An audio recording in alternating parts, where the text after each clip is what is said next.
João 13, a partir do verso 1, título da nossa mensagem é Servo, Senhor e Mestre. Nos diz o seguinte a palavra de Deus: Um pouco antes da festa da Páscoa, sabendo Jesus que havia chegado a hora em que deixaria este mundo e iria para o Pai, tendo amado os seus que estavam no mundo, amou-os até o fim. Estava sendo servido o jantar, e o diabo já havia induzido Judas Iscariotes, filho de Simão, a trair Jesus. Jesus sabia que o Pai havia colocado todas as coisas debaixo do seu poder, e que viera de Deus, e estava voltando para Deus. Assim, levantou-se da mesa, tirou a capa e colocou uma toalha em volta da cintura. Depois disso, derramou água numa bacia e começou a lavar os pés dos seus discípulos, enxugando-os com a toalha que estava na cintura. Chegou-se a Simão Pedro, que lhe disse: Senhor, vais lavar os meus pés? Respondeu Jesus: Você não compreende o que eu estou lhe fazendo agora. Mais tarde, porém, entenderá. Disse Pedro: Não, nunca lavará meus pés. Jesus respondeu: Se eu não os lavar, você não terá parte comigo. Respondeu Simão Pedro: Então, Senhor, não apenas os meus pés, mas também minhas mãos e minha cabeça. Respondeu Jesus: Quem já se banhou não precisa lavar os pés. Todo o seu corpo está limpo. Vocês estão limpos, mas nem todos. Pois ele sabia quem iria traí-lo, e por isso disse que nem todos estavam limpos. Quando terminou de lavar-lhes os pés, Jesus tornou a vestir sua capa e voltou ao seu lugar. Então lhes perguntou: Vocês entendem o que eu lhes fiz? Vocês me chamam mestre e senhor, e com razão, pois eu sou.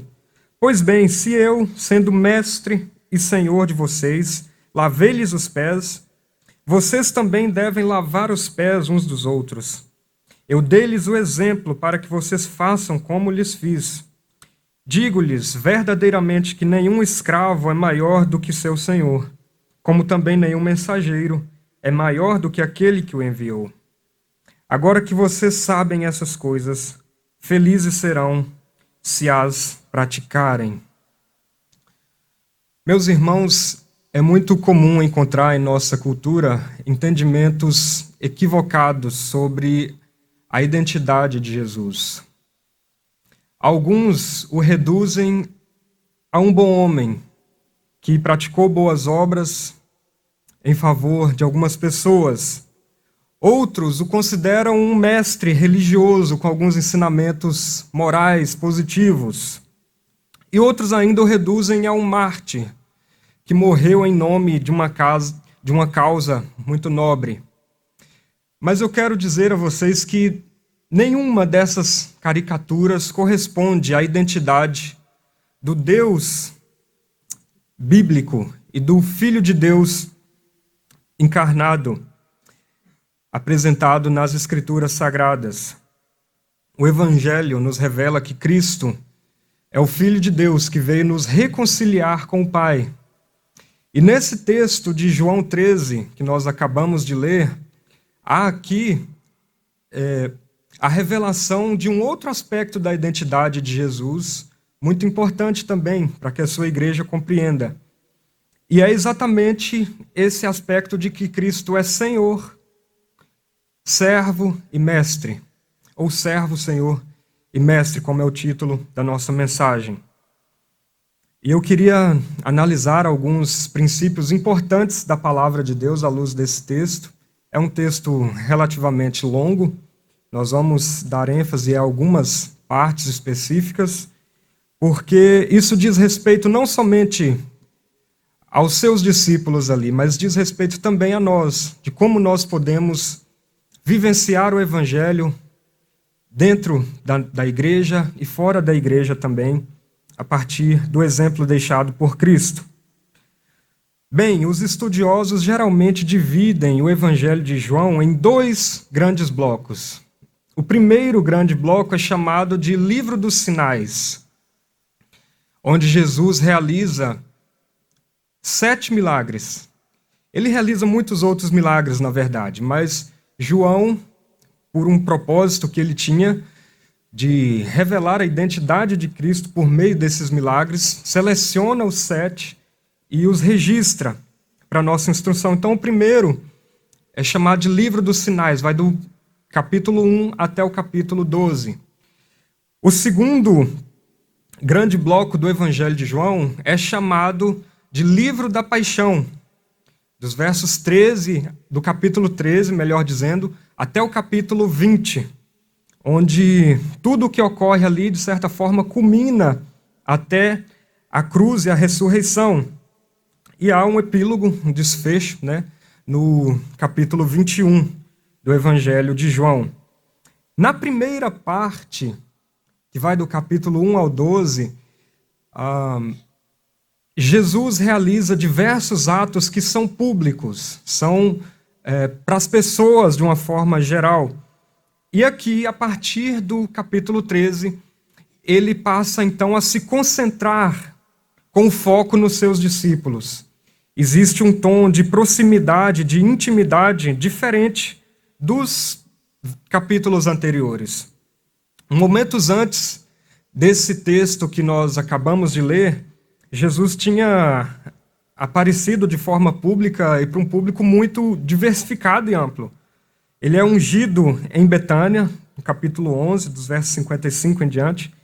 Ele participa da entrada triunfal em Jerusalém, aclamado pelas pessoas ali, montado num jumentinho. Ele discursa aos gregos, gentios que vieram a Jerusalém, curiosos para saber quem é essa figura, de Jesus. Então, contrastando com todos esses eventos públicos, agora, João passa a nos mostrar esse aspecto tão íntimo de Jesus para os seus discípulos. E ele faz isso com uma linguagem, eu diria, muito sutil. Porque o primeiro verso que nós lemos, e esse é o primeiro ponto que eu destaco para vocês, nos diz que Jesus, tendo amado os seus, vejam como que João mostra esse tom de proximidade com muita sutileza, na linguagem. E também há outros versos, nos capítulos em diante, que destacam esse contraste entre as aparições públicas e as aparições mais íntimas. E João faz isso contrastando os seus, ou seja, os discípulos, com o mundo. Veja, por exemplo, eu vou ler, não precisam abrir, em 14, 17, Jesus, se referindo ao Espírito Santo, diz o seguinte: o mundo não pode recebê-lo, porque não vê nem o conhece, mas vocês o conhecem. Então, percebam, o mundo e vocês.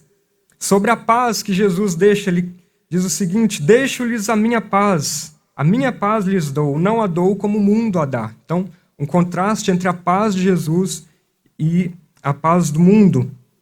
Quando Jesus ora pelos seus discípulos, ele destaca esse aspecto íntimo. Eu rogo por eles. Não estou rogando pelo mundo, mas por aqueles que me deste, pois são teus. E os exemplos poderiam se multiplicar. Leiam depois os versos 13, os capítulos 13, melhor dizendo, até o capítulo 17, vocês vão se surpreender com a quantidade de contraste entre Jesus dizendo os seus e o mundo. Os seus e o mundo. Bem, um teólogo muito competente, alemão, ele diz o seguinte sobre esse aspecto da proximidade de Jesus em relação aos seus e o mundo. Se no primeiro capítulo do Evangelho de João se diz que os seus não acolheram Jesus, ou seja, diz que ele veio para os que eram seus, mas os seus não o receberam, ouvimos agora dizer que ele amou os seus até o fim. Na descida, ele reuniu novos seus na grande família de Deus, fazendo com que eles, de estrangeiros que eram, se tornassem seus. O que esse teólogo está dizendo é que Jesus veio para o seu povo, para o povo de Israel. Eles eram os receptores primários da mensagem do Evangelho, e muitos deles, que faziam parte do seu povo étnico, não o receberam. Mas agora ele tem um novo povo, um novo seus, pertencente, né, à igreja espalhada pelos 4 cantos da terra, nessa nova família de Deus. E a partir desse momento, então, que Cristo começa a dar esse tom de proximidade com os seus discípulos, ele entende também que havia chegado a sua hora, a hora em que ele passaria, não é, da sua jornada terrena para retornar ao Senhor. E Jesus, ele tem um misto de sentimentos em seu coração. Por um lado, ele está angustiado por saber que a hora havia chegado. Seria, com certeza, dolorido enfrentar o Calvário. Mas, ao mesmo tempo, por causa dessa consciência de que a missão estava, de fato, culminando conforme o planejado por Deus, ele entende que esse é, de fato, o plano de Deus e isso conforta em seu coração. Essa ambiguidade de sentimentos no coração de Jesus é muito bem expressa no capítulo 12, quando ele diz: agora o meu coração está perturbado. E o que direi? Pai, salva-me desta hora? Não, pois eu vim exatamente para esta hora.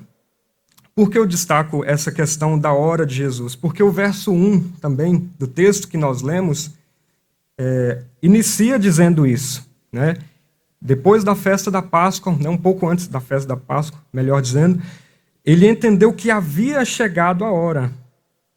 E é justamente a hora em que ele se aproxima do Calvário. Em várias outras ocasiões espalhadas ao longo do Evangelho de João, existe a menção a essa hora. Em Caná da Galileia, por exemplo, no casamento, né, Maria chega a Jesus pedindo que ele faça algo porque o vinho havia acabado. E Jesus disse: a minha hora ainda não chegou. Também, em 2 outras ocasiões, pessoas tentam prender a Jesus e isso não acontece porque ele diz que ainda não chegou a sua hora. Mas agora ele percebe que a hora, de fato, chegou. Então,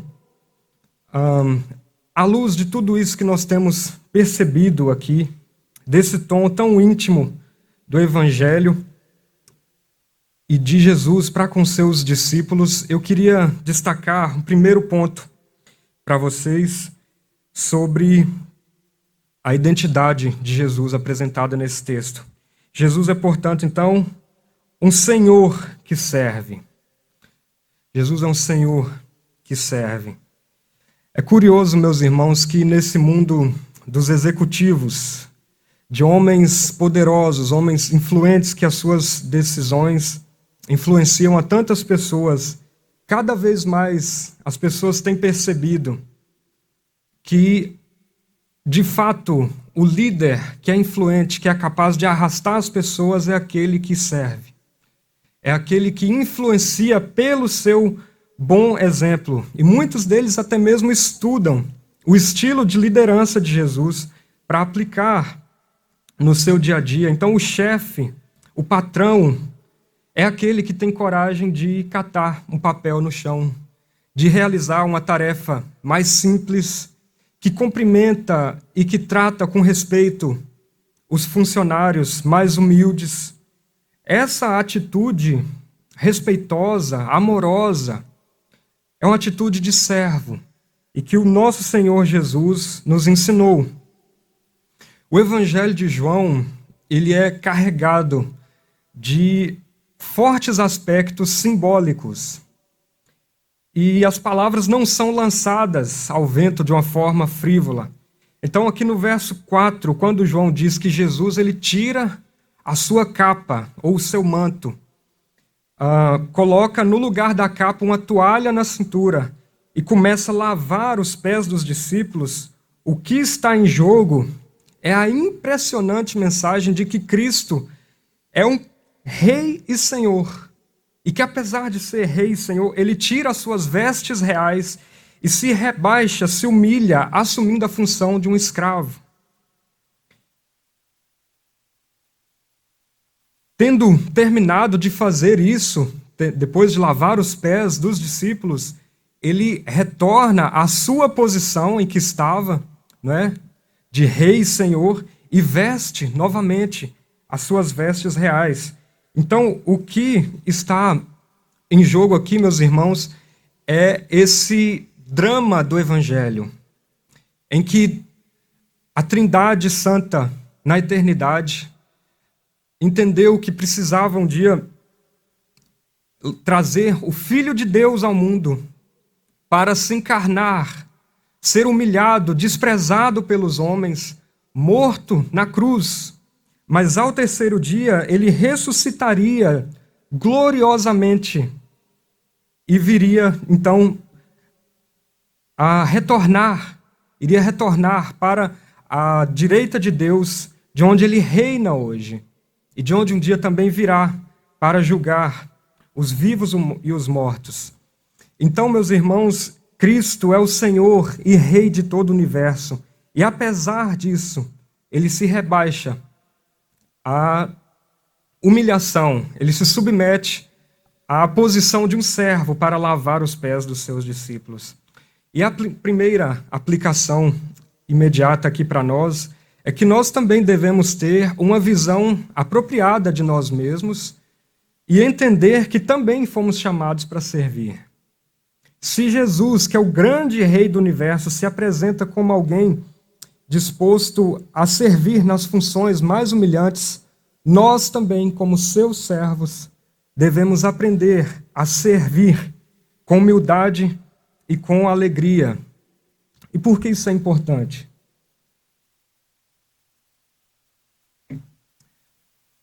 É importante, meus queridos, porque dificilmente o mundo dará crédito a qualquer ensinamento que nós tentemos dar sobre o Evangelho, a menos que as pessoas vejam em nossa própria vida como nós manifestamos o ensinamento do Evangelho, não é?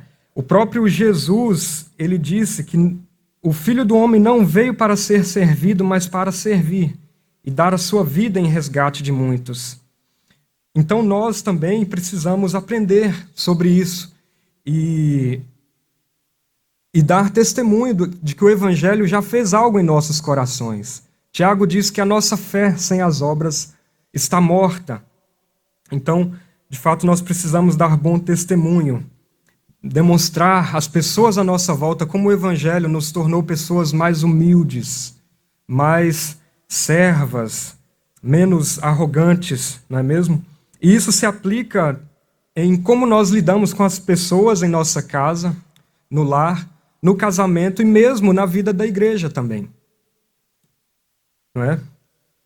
Então, que Deus nos ajude, que tal como Cristo despiu-se, né, da sua capa e tirou ali o seu manto real para se submeter à função de servo, que nós também possamos nos despir. Que Deus venha tirar do nosso coração todo o orgulho que nos impeça a servir com atitude amorosa aos nossos irmãos. Um segundo aspecto que eu destaco aos irmãos aqui nesse texto é a dimensão assim enigmática, misteriosa em torno desse assunto do lava-pés. Porque há uma referência sobre um aspecto de pureza que Jesus menciona aqui. Ele, com essa atitude surpreendente, não é? Começa a lavar os pés dos seus discípulos e chega a Pedro, e Pedro tem uma reação muito forte, né? Ele diz: Senhor, vais lavar meus pés? E Jesus responde, não é? Você não compreende o que estou fazendo agora, mais tarde, porém, entenderá. E aí Pedro diz: nunca lavará meus pés. E Jesus diz: se eu não lavar, você não terá parte comigo. E nós devemos então perguntar por que Pedro rejeitou que Jesus lavasse os seus pés. E o que significa isso? Se eu não lavar os seus pés, você não tem parte comigo. Então, a resposta pode ser dupla sobre isso, do porquê Pedro rejeita que Cristo lave os seus pés. A primeira delas é que Pedro não entende que o Cristo deveria ser humilhado antes de entrar na sua glória. Os estudiosos desse texto e da palavra de Deus, eles geralmente conectam essa atitude de Pedro de rejeitar que Cristo lave os seus pés a um outro texto que vocês conhecem, também vinculado a Pedro, no Evangelho de Mateus, nos Sinóticos também.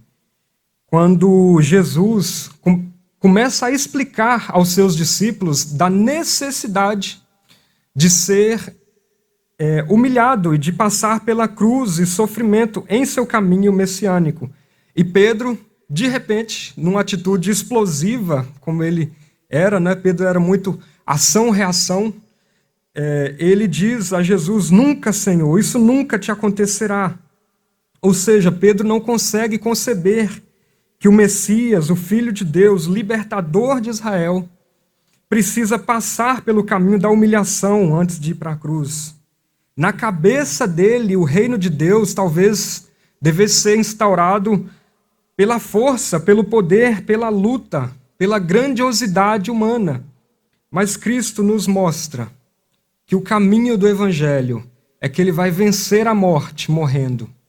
Ele vai vencer o pecado em favor da humanidade, ele próprio se tornando pecado por nós. Então, tão diferente é essa atitude, esse aspecto do Evangelho, não é? De que não se vence através da força e pela imposição humana, mas pelo serviço e pela demonstração até mesmo de fraqueza e de humilhação.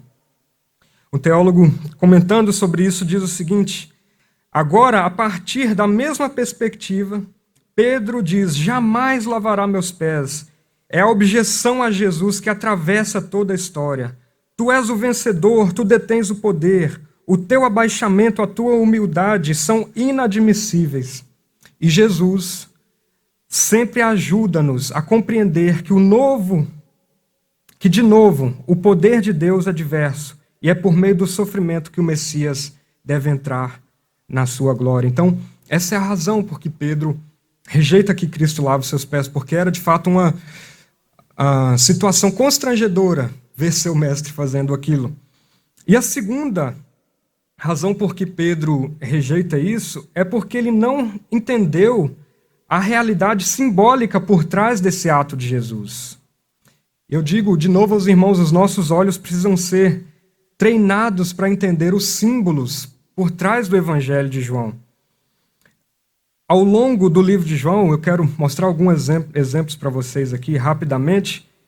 João narra diversos eventos que têm, sim, a sua materialidade histórica, mas que por trás do evento em si existe um ensinamento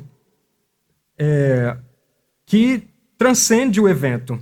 Por exemplo, a multiplicação dos pães.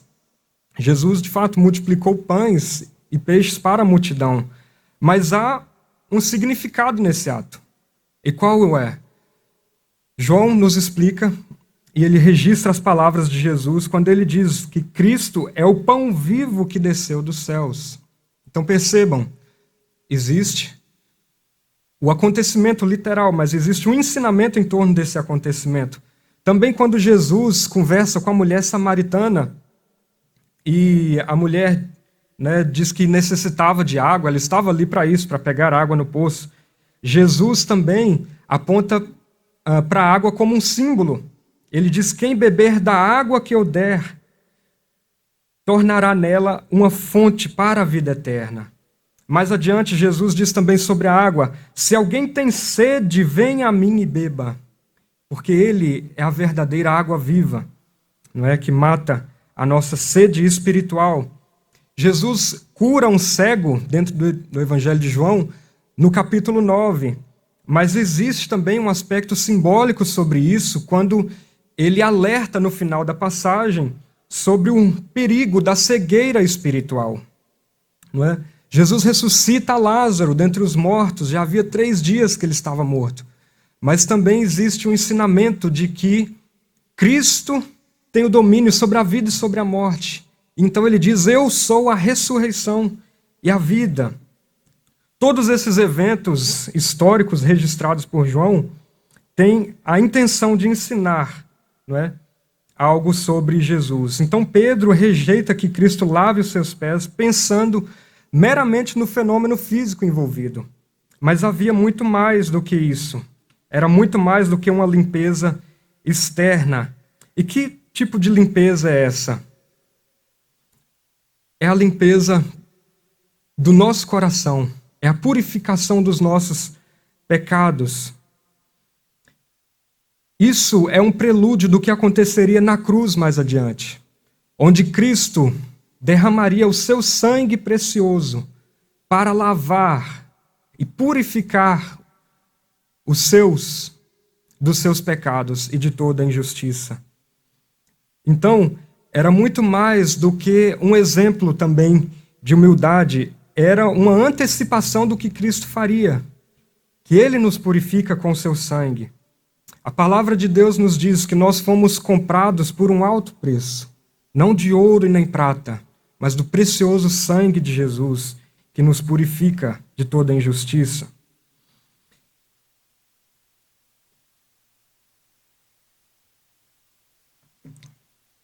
Bem, o texto prossegue aqui, e quando Pedro percebe então que Jesus está falando de fato seriamente, Pedro é como que se dissesse: Senhor, já que vais lavar os meus pés, lave também então as minhas mãos e a minha cabeça, me dê um banho completo. E Jesus diz que não precisa de tudo isso, não é para tanto, Pedro. Quem já se banhou precisa lavar simplesmente os pés, não é? E qual que é o ensinamento para nós a partir disso? É que os crentes, meus irmãos, já estão salvos de uma vez por todas, já foram lavados no sangue de Cristo.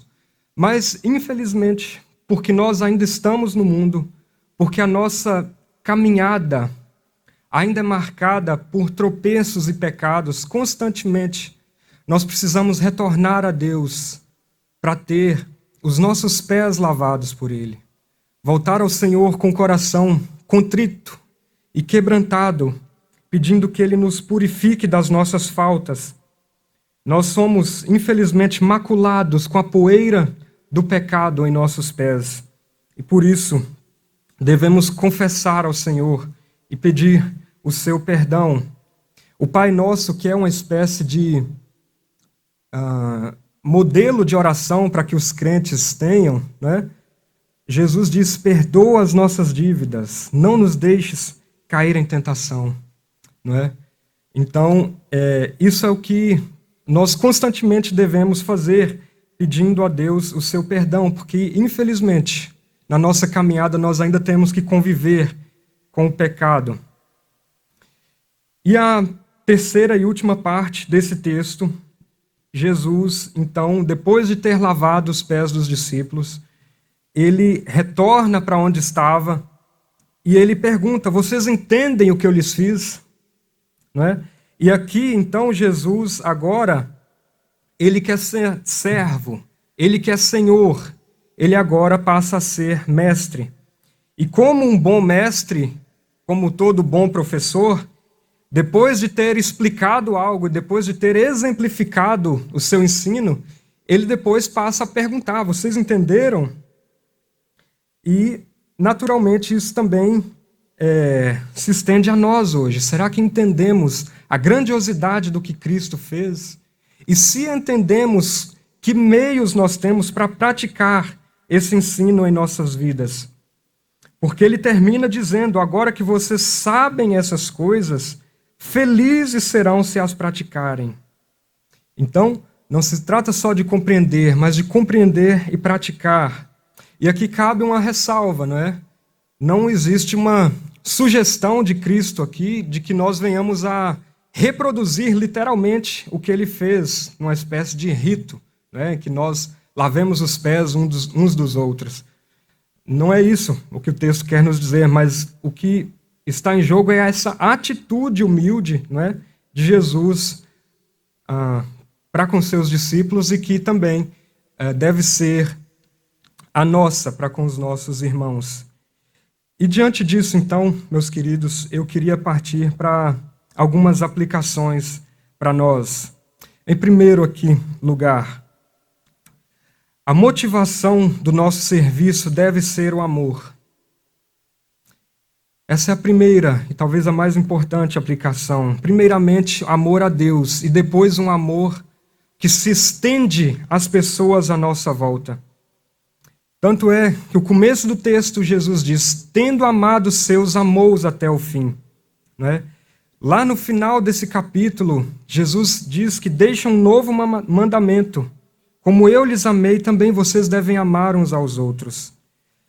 Isso significa que a nossa atitude de amor para com os outros é também resultado desse nosso amor a Deus.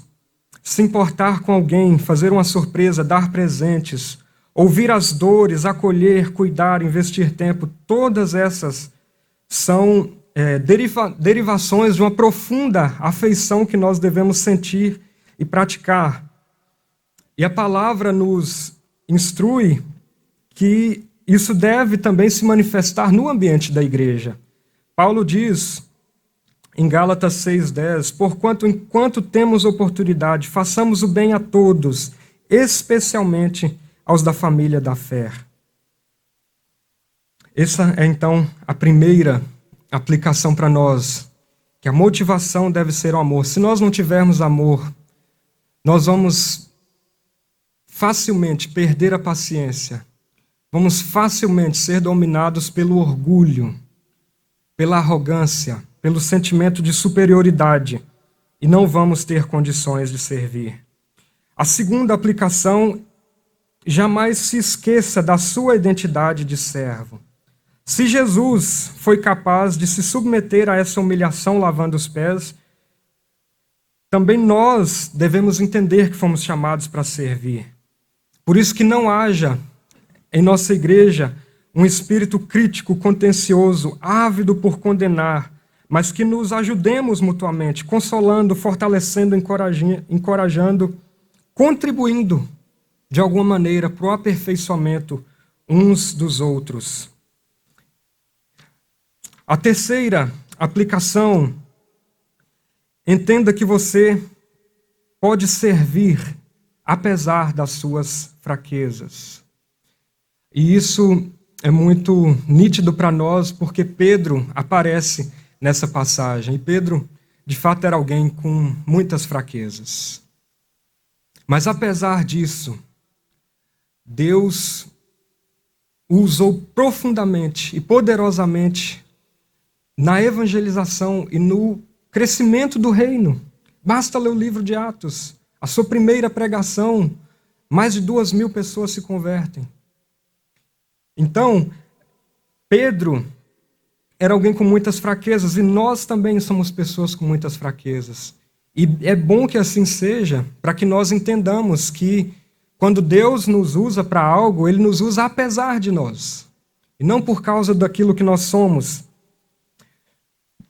É por isso que lá em 2 Coríntios, Deus diz a Paulo, depois que ele ora pedindo a Deus, Senhor, tira esse espinho na carne que tanto me perturba. E Deus mantém o espinho na carne de Paulo. E ele diz, a minha graça te basta, porque o meu poder se aperfeiçoa na sua fraqueza. Então, quando você se sentir incapaz de realizar algo para Deus, entenda que Deus pode te usar apesar das suas limitações e fraquezas. E a quarta e última aplicação é que cada vez que nós servimos, somos recompensados por Deus com uma alegria incomensurável. É uma alegria incomparável, meus irmãos.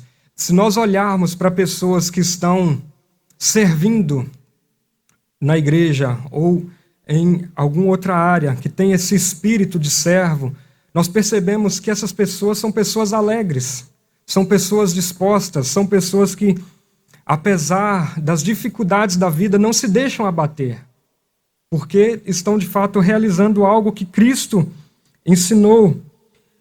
Atos 20:35 nos diz: mais bem-aventurado é dar do que receber. E pessoas orgulhosas, pessoas que são incapazes de servir, normalmente também são pessoas amargas por dentro. São pessoas que têm um espírito muito embrutecido, digamos assim. E Judas é alguém dessa forma. Existe a menção a Judas nesse texto também, e em vários outros lugares nesse capítulo. E a atitude de Judas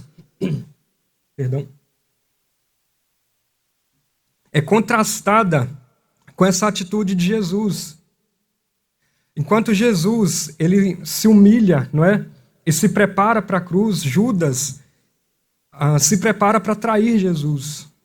Se prepara para vendê-lo por algumas moedas de pratas, não é? Então, que Deus assim nos faça pessoas servas e que nós entendamos que através do serviço nós seremos recompensados por Deus com uma alegria incomparável. Paulo diz em 2 Coríntios 6 que nós somos muitas vezes entristecidos, mas sempre alegres. Em 2 Timóteo, quando ele está próximo de terminar a sua jornada na terra, ele escreve num tom triunfante: Timóteo, eu combati o bom combate, eu terminei a carreira e guardei a minha fé. Então Paulo era tão alegre, resiliente no seu dia a dia, porque ele servia a Cristo com toda a integridade. Eu quero ler, para finalizar, um texto que é talvez o melhor comentário desses versos aqui de João 13, que o próprio apóstolo Paulo escreveu e que era uma espécie de hino da igreja primitiva. É o texto de Filipenses 2, que nos diz o seguinte. Vejam como isso é perfeitamente aplicável a essa atitude de Jesus ali no texto do lava-pés. Seja a atitude de vocês a mesma de Cristo Jesus, que, embora sendo Deus, não considerou que ser igual a Deus era algo a que devia apegar-se, mas esvaziou-se a si mesmo, vindo a ser servo, tornando-se semelhante aos homens. E sendo encontrado em forma humana, humilhou-se a si mesmo e foi obediente até a morte, morte de cruz. Por isso Deus o exaltou à mais alta posição e lhe deu um nome que está acima de todo nome, para que ao nome de Jesus se dobre todo o joelho, nos céus, na terra e debaixo da terra, e toda língua confesse que Jesus Cristo é o Senhor, para a glória de Deus, o Pai. Amém? Que nós aprendamos então com Jesus. Ele que é servo, Ele que é Senhor e que é mestre, e como mestre nos ensina também a servir. Fique de pé, vamos orar nesse instante.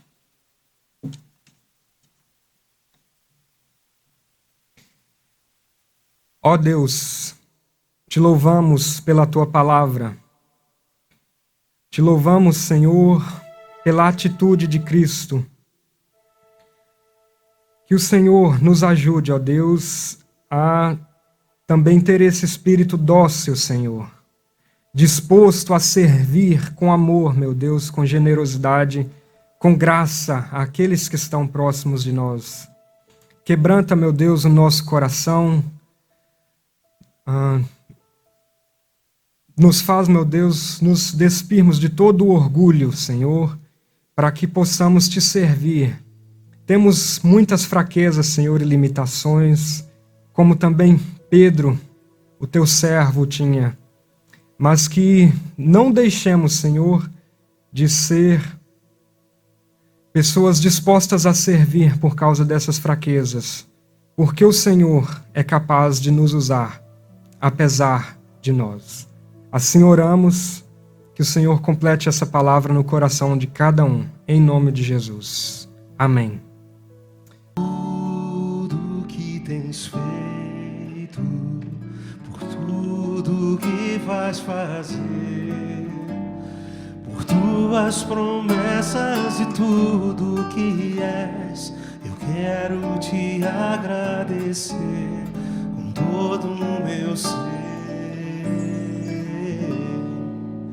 Te agradeço, meu Senhor. Te agradeço, meu Senhor. Te agradeço por me libertar e salvar, por ter morrido em meu lugar. Te agradeço, Jesus, te agradeço. Eu te agradeço, te agradeço por tudo que tens feito, por tudo que vais fazer, por tuas promessas e tudo que és. Eu quero te agradecer com todo o meu ser. E aí?